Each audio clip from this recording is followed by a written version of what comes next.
Buenas tardes, el día de hoy les vamos a exponer lo que es el sistema nervioso autónomo o vegetativo. Mi grupo está conformado por Angie León, Laura Guzmán y quien les habla, Santiago Castellanos. Bueno, el sistema nervioso tiene unas características anatómicas en sus vías eferentes viscerales.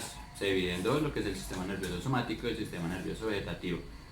En el sistema nervioso somático encontramos lo que son las estructuras efectoras, lo que podríamos decir que son las fibras musculares estriadas. Estas son las encargadas de recibir las inervaciones directamente de los centros nerviosos del cerebro espinales. Y pues la otra parte, que es el sistema nervioso vegetativo, que es el encargado de la inervación de las estructuras efectoras. Esta se establece a través de una cadena de dos neuronas, una central y la otra localizada en los órganos cerebroespinales y una periférica localizada en uno de los dos ganglios periféricos del sistema. Estos son los músculos involuntarios. Tenemos los ganglios periféricos del sistema neurovegetativo. De acuerdo a su localización puede clasificarse en tres grupos. Los primeros, los ganglios de la cadena simpática, son aproximadamente 20 a 22 pares de ganglios. Estos se encuentran situados a ambos lados y por delante de la columna vertebral, junto a los tractos nerviosos que los unen de forma de la cadena simpática. La segunda son los ganglios colaterales o prevertebrales. Estos están situados a los lados de la aorta y de sus grandes ramas abdominales. Son los celíacos, los mesentéricos y los aórtico-renales. La tercera serían los ganglios terminales. Los ganglios terminales son las pequeñas masas ganglionares situadas en el contacto con los órganos a que están destinadas o inclusive en el interior de ellas. Hay tales como las células ganglionares del epicardio, las de los plexos Meissner y de Hurbaugh del tubo digestivo.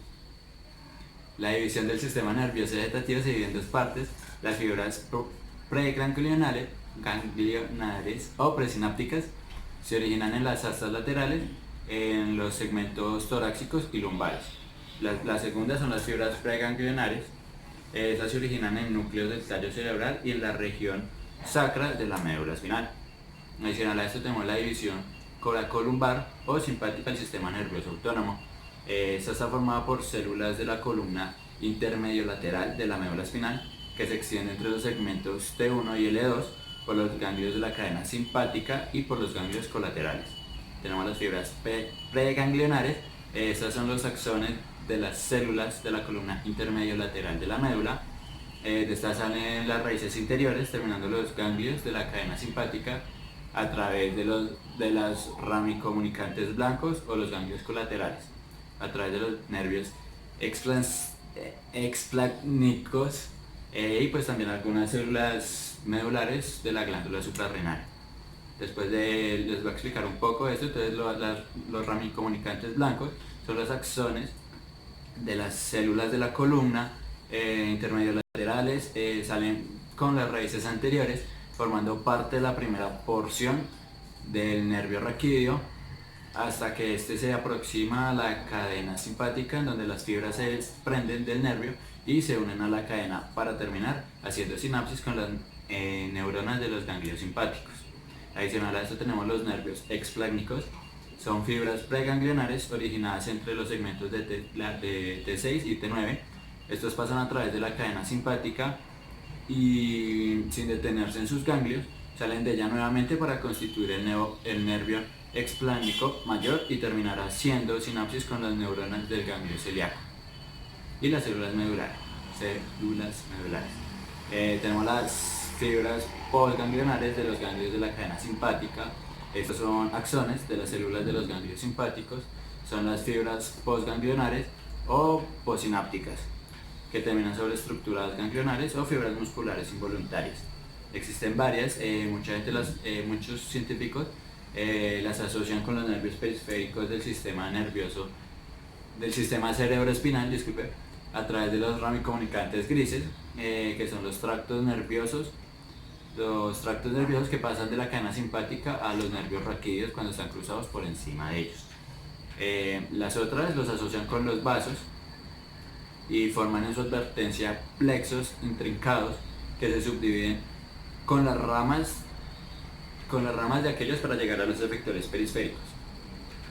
La tercera sería, forman varios nervios bien individualizados que pasan directamente al órgano que se destina, como los nervios cardíaco-faringeos.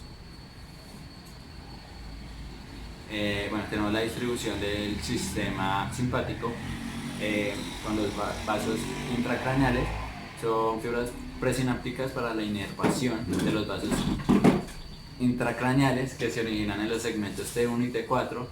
Las fibras postsinápticas originadas en el ganglio simpático cervical superior llegan al cráneo acompañado de la arteria carótida interna, en cuya advertencia forman un plexo, el plexo carótido, otras fibras originadas en los ganglios cervicales medio e inferior, y pues avanzan por la advertencia de la arteria vertebral.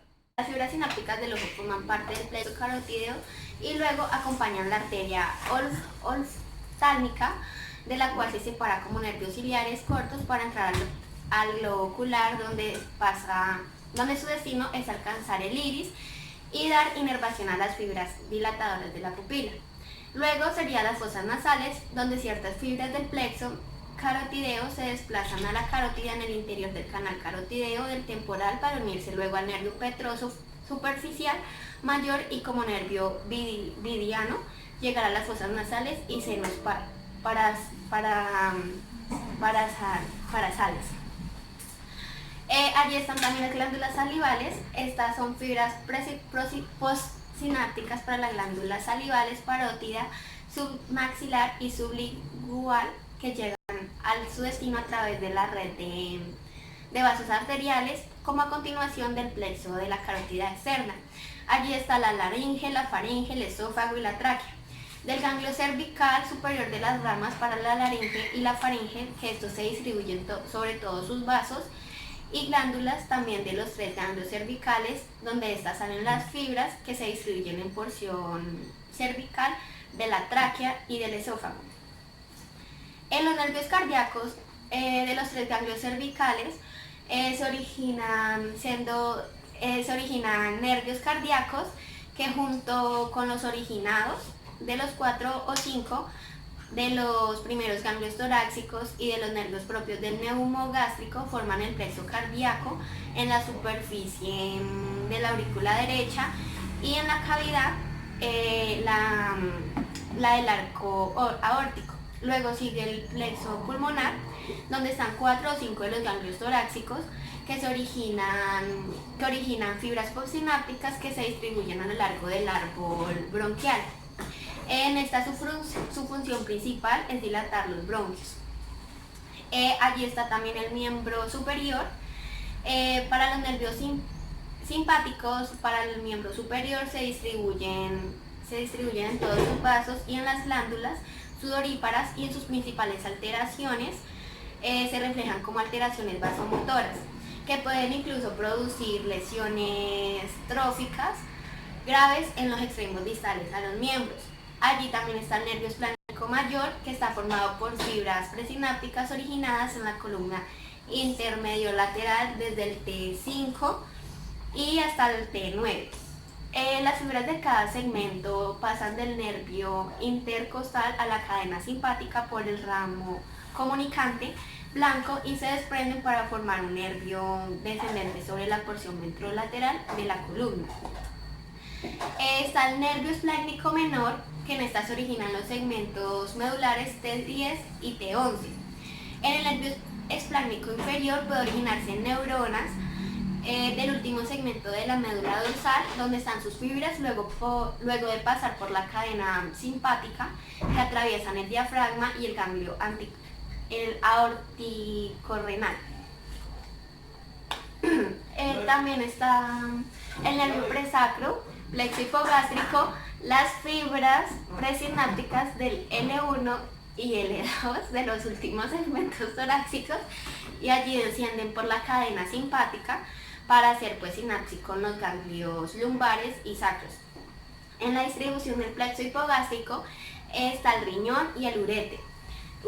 En la inervación del riñón se logra a través de las fibras que siguen la red arterial renal, el ganglio aórtico renal, que recibe las fibras de los esplácnicos y cuyas ramas se distribuyen en los vasos renales y probablemente en la pelvis renal y porción rostral del ureter.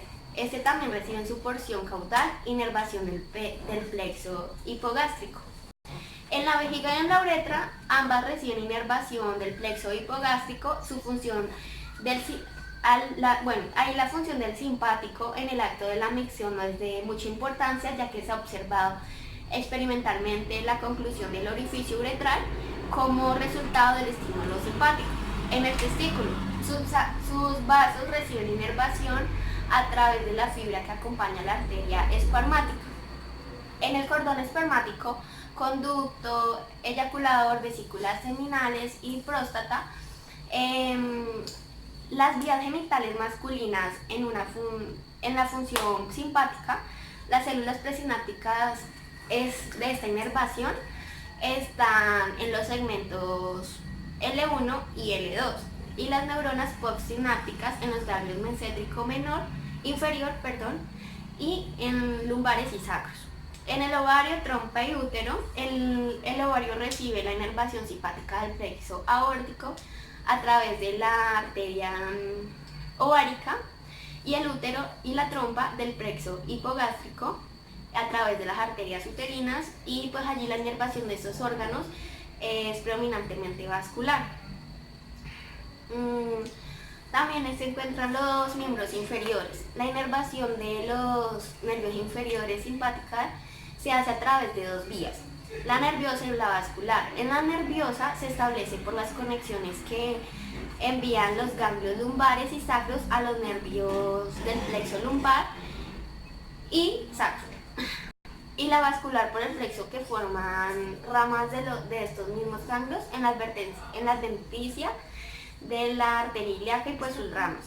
En las alteraciones vasculares de los miembros inferiores en que predomina la acción simpática vasoconstrictora, puede tener un efecto benéfico de la supresión del simpático y de los miembros inferiores, bien sea ya como la resección de los ganglios lumbares o como en denudación, de la arteria ilíaca externa.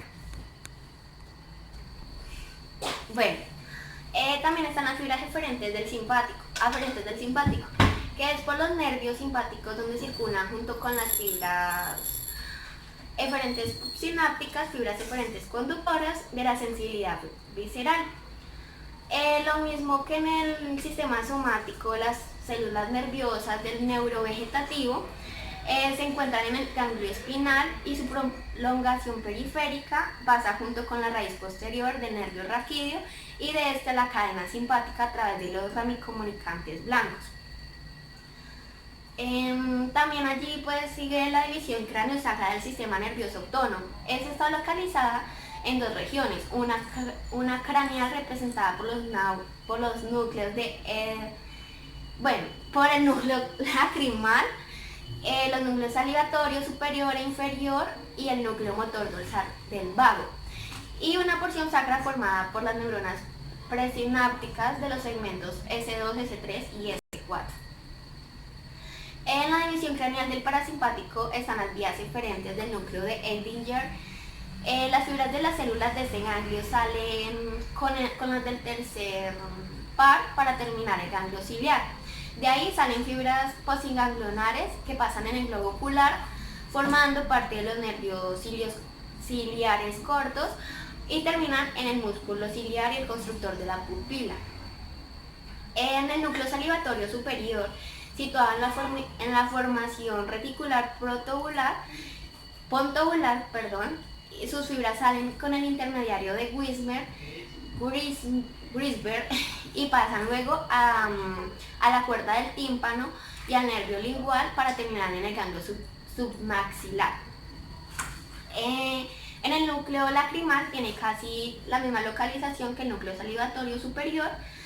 Se encuentra el núcleo lacrimal, cuyos axones salen con las fibras del intermediario. De este se desprenden para integrarse en el petroso superficial mayor y el vidiano y llegar al ganglio el ganglio esfenopalatino. En las fibras eferentes de este ganglio se unen a la división maxilar del trigémino y siguen su rama cigomática o orbitaria. Bueno, lo mismo. En el núcleo salivatorio inferior también está situada en la región vulvar. Sus fibras salen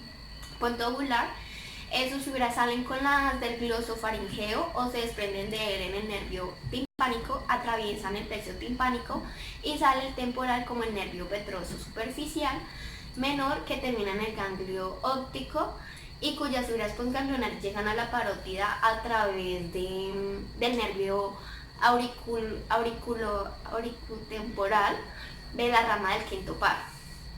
En el núcleo motor dorsal del vago, situado en el piso fosarromboidal, sus fibras dan la inervación parasimpática a las vísceras torácicas y a la mayoría de las vísceras abdominales. Estas fibras preganglionares se terminan haciendo sinapsis con las células de los ganglios terminales y en hacen contacto con las vísceras o incluidas en su interior. Allí están los nervios cardíacos y ramos pulmonares. En los nervios cardíacos son 3, originan la parte interior del cuello, y sus fibras terminan en contacto con la celular de los ganglios cardíacos situados en el epicardio de las aurículas. Los nervios cardíacos del simpático forman el plexo cardíaco, cuyas fibras postganglionares terminan en la musculatura auricular y en las fibras del seno y del nodo del sistema de conducción cardíaca. En los ramos pulmonares termina en contacto con las células ganglionares presentes en la red bronquial, cuyos axones, fibras postganglionares, terminan en contacto con la musculatura lisa. Ramos esofágicos y ramas gástricas. Bueno, estos dos provienen de ambos vagos. También están los ramos intestinales que con su origen principal en el vago derecho llegan al intestino delgado y a la porción proximal del grueso, luego de haber pasado por los plexos ciliaco, mesentérico superior y mesentérico inferior. Estos están asociados a las ramificaciones de las arterias de los mismos segmentos del tubo digestivo. Las fibras penetran por su parte para terminar haciendo contacto con las células ganglionares de los plexos intrínsecos de dichos órganos, a saber, también está el plexo mientérico de Auerbach y el plexo submucosa o de Meissner. Está el glosofaringeo, que son las fibras sensitivas viscerales generales de este nervio, que reciben los estímulos de la porción posterior de la lengua, las amígdalas, la pared faringea y la trompa de Eustaquio. Estas llegan a constituirse como ramas faringeas, linguales y timpánicas de las neuronas del ganglio petroso, los cuales los axones de estas células pues penetran el bulbo y como parte del fascículo solitario van a terminar a las neuronas del fascículo solitario con las fibras sensitivas del facial. Está el neumogástrico, que es el 10º par craneal, tiene numerosas fibras sensitivas que recogen distintos tipos de sensitividad. Muchas de ellas se distribuyen a todo lo largo del tubo digestivo, de la raíz de la lengua hasta los alveolos pulmonares y otras en el arco de la aorta y la pared de la aurícula derecha. Están los ramos para la vesícula biliar y conductos biliares. Las fibras del neumogástrico que forman parte del plexo ciliaco llegan a los órganos biliares a través del ligamento gastrohepático y terminan en las células ganglionares incluidas en el espesor de la pared de las vías biliares. Están las vías aferentes del parasimpático craneal, que en esta están la facial, como muchas de las fibras y funciones sensitivas de este nervio se hallan aún poco definido debido a que se realizan en niveles inconscientes, que se cree sin embargo que este nervio conduce la sensibilidad profunda y visceral general de la cara, oído medio y trompa de Eustaquio. Está la división sacra del parasimpático, que en esta están las vías eferentes, Esta parte está representada por las células de la columna intermedio lateral de los segmentos S2, S3 y S4 y por los ganglios terminales situados en contacto con las vísceras pélvicas. Están también las fibras preganglionares, los axones de estas células de la columna intermedio lateral de los segmentos S2, S3 y S4 que salen de la médula y constituyen los llamados nervios pélvicos y pronto se juntan con las ramas de los últimos nervios de la cadena simpática para formar parte del plexo hipogástrico que controla el funcionamiento de los órganos genitales como la vejiga, la uretra y la parte distal del colon. Bueno, están las conexiones centrales reflejadas de las vías viscerales aferentes. En estas están las neuronas del núcleo del fascículo solitario que tienen conexiones numerosas con diversos núcleos vecinos. Muchos de sus axones hacen contacto con el núcleo motor dorsal del vago, lo que explica la existencia de reflejos vago-vagales con los núcleos del nervio hipoglosos con el núcleo ambiguo para integrar así el reflejo de la deglución y especialmente con los grupos nucleares de la formación reticular, entre los cuales se encuentran aquellas que controlan el automático respiratorio y la tomacidad general en los vasos sanguíneos. El centro vegetativo del tallo cerebral. Esta es la inervación visceral que recién descrita tiene que ver con las funciones vitales como la digestión, la respiración y la circulación. En esto los ganglios periféricos y núcleos medulares de esta inervación hacen conexiones con los centros suprarrenales que coordinan su funcionamiento, localizados a distintos niveles del tallo cerebral y principalmente el hipotálamo. Está la respiración, que como ya sabemos es un acto involuntario, pero puede ser modificado por la voluntad hacia ciertos límites. Están los mecanismos de control de la inspiración y la expiración, que están bajo el control de los centros respiratorios del tallo cerebral y se manifiestan por la acción del diafragma. El centro respiratorio del bulbo. Este se localiza en la formación reticular de la densidad del óvex o del núcleo del fascículo solitario. El ritmo respiratorio normal es de 12 a 15 respiraciones por minuto, conocido como eupnea, que recibe impulsos modificadores de la corteza e hipotálamo. Está el centro amnéstico, que experimentalmente se hace una sección del tálamo del tallo cerebral en la unión del puente con el mesencéfalo y se secciona a los nervios vagos para eliminar el control reflejo que se produce en la respiración eumnéstica. Está el centro neumotáxico, que si la sección del tallo se hace a un nivel un poco más rostral que el anterior, el ritmo respiratorio es normal, lo que señala la existencia de un centro que regula el ritmo normal a este nivel, que es el centro neumotáxico. Están los cuerpos carotideos y cuerpos aórticos, que son pequeñas masas del tamaño o forman un grano de arroz, los cuales los cuerpos carótidos se encuentran en el sitio de bifurcación de la arteria carótida primitiva. El aórtico derecho se localiza en el sitio del origen de las arterias subclavia y carótida, y el izquierdo está en contacto con la aorta en el sitio de origen en la arteria subclavia. Están las vías simpáticas vasodilatadoras, que se ha demostrado que estos estímulos de la región dorsal del mesencéfalo desencadenan una respuesta vasomotora generalizada con vasodilatación y aumento del flujo sanguíneo en los vasos musculares y vasoconstricción en la piel y en las vísceras. Está el control del vómito, que tiene como centro emético, que también en la formación reticular del bulbo se encuentra en el centro nervioso que coordina los complicados mecanismos del vómito.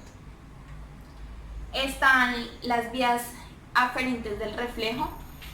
El vómito se desencadena por determinados estímulos de la mucosa digestiva, cuyo origen habitual está en la faringe, el estómago, las vías biliares y el peritoneo, que llegan al centro a través de las vías aferentes del simpático y del neumogástrico, que también se produce por estímulos vesticulares o por estímulos de naturaleza psíquica. Están las vías eferentes, que cursan por el simpático y el vago y producen contracción brusca, depende de las